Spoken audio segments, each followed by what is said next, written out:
Queridos, a paz do Senhor, sejam bem-vindos ao nosso canal. Nesse vídeo nós iremos fazer o resumo da lição 13, que tem como título O Propósito de Missões. Desde já agradeço a sua participação, sua presença no nosso canal. Deixe o seu comentário, curta, compartilhe os nossos vídeos, utilize o nosso material na evangelização e que Deus possa o abençoar em nome de Jesus. O textuário diz: porque se anuncio o evangelho, não tenho de que me gloriar, pois me é imposta essa obrigação, e ai de mim se não anunciar o evangelho. Está na primeira carta do apóstolo São Paulo, aos Coríntios, capítulo 9, versículo 16. Verdade e prática. Pregar o evangelho a toda criatura não é uma opção, mas uma imposição divina. A leitura bíblica em classe está no livro de Apocalipse, capítulo 5, versículos do 9 ao 14, que nós iremos comentar no nosso resumo. A palavra-chave é propósito. Esta lição é uma lição bem atípica. Normalmente, nos trimestres da escola dominical, nós temos 13 domingos. Neste trimestre, especificamente, nós temos 14. E esta lição é a 13ª. Na próxima que iremos gravar a lição de encerramento, a lição 14, creio eu que foi dividida a última lição em duas lições. Nesta lição é uma lição bem curta, juntamente com a próxima da lição 14. Temos 2 pontos específicos em cada lição. A lição bem breve, bem curta. E nesta lição nós temos 2 objetivos apenas, 2 objetivos específicos. Primeiro é apontar o alvo da obra missionária e o segundo, conscientizar que cada cristão é responsável por sua missão. Queridos, como introdução já antecipei, esta lição é bem atípica. E este trimestre, especificamente, temos 14 domingos. Então, nós temos 14 lições. Esta última lição, acredito eu, que foi dividida, a última em 2 lições, 4 pontos em 2 lições. Neste, nós iremos abordar apenas o propósito de missões em 2 pontos apenas, que se trata do alvo das missões e também da responsabilidade de cada crente. Estes são os nossos 2 objetivos específicos desta lição que nós iremos abordar, respectivamente, em cada ponto de nossa lição. Nós iremos para o nosso esquema resumo. Como disse em outros vídeos, ele fica disponível no final deste vídeo aqui. E você pode utilizar para fazer uma revisão da lição ou para utilizar na escola bíblica dominical com as devidas adaptações no espaço disponível que você tiver e se for professor da escola. Que Deus possa o abençoar mais uma vez. Vamos para o nosso esquema resumo. O primeiro ponto, o alvo da obra missionária. O número 1, o fundamento da realidade salvífica. Na leitura bíblica em classe, em Apocalipse capítulo 5, versículo do 9 ao 14, nós vemos a realidade ou propósito de Deus para a salvação da humanidade, que é redimir a humanidade. Desde o livro do Gênesis, o próprio Deus, ele vai atrás do casal caído quando ele pecou e anuncia a salvação. No livro de Apocalipse, nós vemos 24 anciãos. Numa leitura de todo o capítulo, nós temos ali no versículo anterior, versículo 8, 7 e 8, nós vemos 24 anciãos que se prostram diante do trono do Cordeiro e ali adoram o Cordeiro, dizendo: digno és de tomar o livro e de abrir os seus 7 selos, porque foste morto e com teu sangue compraste para o nosso Deus homens de toda tribo, língua e povo e nação. Alguns intérpretes da Bíblia entendem que aqui se trata da multidão de salvos, tanto do Antigo como do Novo Testamento, simbolizado aqui pelos 24 anciãos, representando 24. 12 são as tribos de Israel no Antigo Testamento e 12 são os apóstolos do Cordeiro no Novo Testamento. 12, 12 e 24. Então, os 24 anciãos, alguns intérpretes entendem que ali simbolizam os salvos tanto do Antigo como do Novo Testamento. O alvo das missões, então, é anunciar esta salvação a todos os homens, não importa o lugar, nós devemos anunciar a realidade salvífica a todo ser humano. Este é o alvo sublime das missões.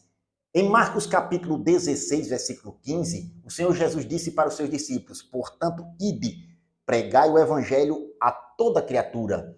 Quem crê e for batizado será salvo, e quem não crê será condenado. Note, em Marcos 16, 15, a ordem imperativa do Senhor é: ide por todo o mundo, A tradução literal desse texto é indo para o mundo inteiro. Pregai o evangelho a toda criatura. Note, o verbo não é apenas uma imposição, uma ordem imperativa, ide, mas na tradução literal dá uma ideia de uma ação contínua, indo para o mundo inteiro. A partir do momento que recebemos a salvação em Cristo por meio do evangelho, temos a responsabilidade de anunciar esse evangelho a outras pessoas. O número 2, um propósito global. Pregar o evangelho a toda criatura pode resultar em salvação para outros povos, para outras pessoas, não importa a etnia. Deus deseja salvar todo mundo. Em Mateus capítulo 28, versículo 19, é o segundo propósito aqui da grande comissão. A primeira de pregar o evangelho e a segunda de fazer discípulos. Jesus disse, quando apareceu ressurreto aos seus discípulos, portanto, ide, ensinai todas as nações, batizando-as em nome do Pai, do Filho e do Espírito Santo e ensinando-as a guardar todas as coisas que eu vos tenho mandado. E eis que eu estou convosco todos os dias, até a consumação dos séculos. Note os verbos aqui nesse texto. Jesus ele dá uma ordem dizendo, portanto, ide, ensinai todas as nações. Uma outra versão da Bíblia vai dizer, fazei discípulos. De que forma? Os dois verbos seguintes vão nos orientar de que forma devemos fazer discípulos. Batizando em nome do Pai, do Filho e do Espírito Santo e ensinando a guardar tudo quanto vos tenho mandado. Disse o Senhor, pregar o evangelho a toda criatura, as pessoas podem receber a mensagem da salvação em Cristo e serem salvos na pessoa do Senhor.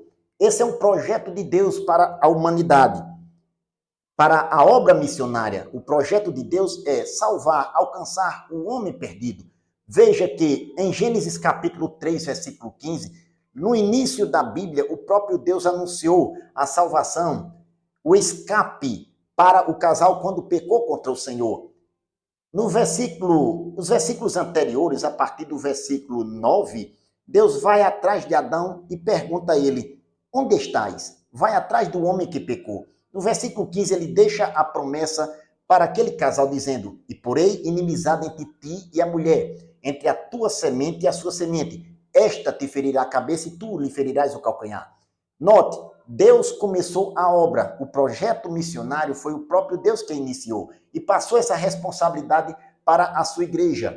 Paulo sentia esta responsabilidade. Em 1 Coríntios capítulo 9, versículo 16, que está no texto áureo da nossa lição, diz, porque se anuncio o evangelho, não tenho de que me gloriar, pois me é imposta esta obrigação, e há de mim se não anunciar o evangelho. Note, Deus começou e comissionou a igreja a pregar a salvação para todo mundo. E Paulo sentia esta responsabilidade. Portanto, o alvo da obra missionária é apresentar o plano da salvação para todo o pecador. O segundo ponto, pregar o evangelho, responsabilidade de todo cristão. O número 1, qual é a nossa disposição? Queridos, esta pergunta aqui, segundo a orientação de nossa revista, da nossa lição, nós colocamos aqui a disposição de cada crente. O que temos feito? O que temos nos apresentado a fazer para o Senhor? Executar. Nós sabemos que é Deus quem abre as oportunidades e Ele quem coloca também no coração de cada um fazer alguma coisa na obra para sermos úteis na obra do Senhor. Será que estamos prontos de verdade para pregar o Evangelho, para fazer a obra do Senhor? Bem, se estamos prontos, esta pergunta eu não posso responder por você, nem por mim. Às vezes a gente se sente incapacitado, mas a nossa disposição tem que ser em obedecer à ordem do Senhor, pregar o Evangelho. Neste ponto aqui, eu gostaria de deixar uma indicação. Visite o nosso Instagram, nós vamos deixar aqui, Cristão Missionário, Instagram Cristão Missionário. Lá temos feito alguma coisa na obra do Senhor. Pouca coisa, mas temos feito alguma coisa. Este canal também foi fruto das missões, uma disposição que Deus colocou em nosso coração para fazermos alguma coisa, continuarmos fazendo alguma coisa para o Senhor.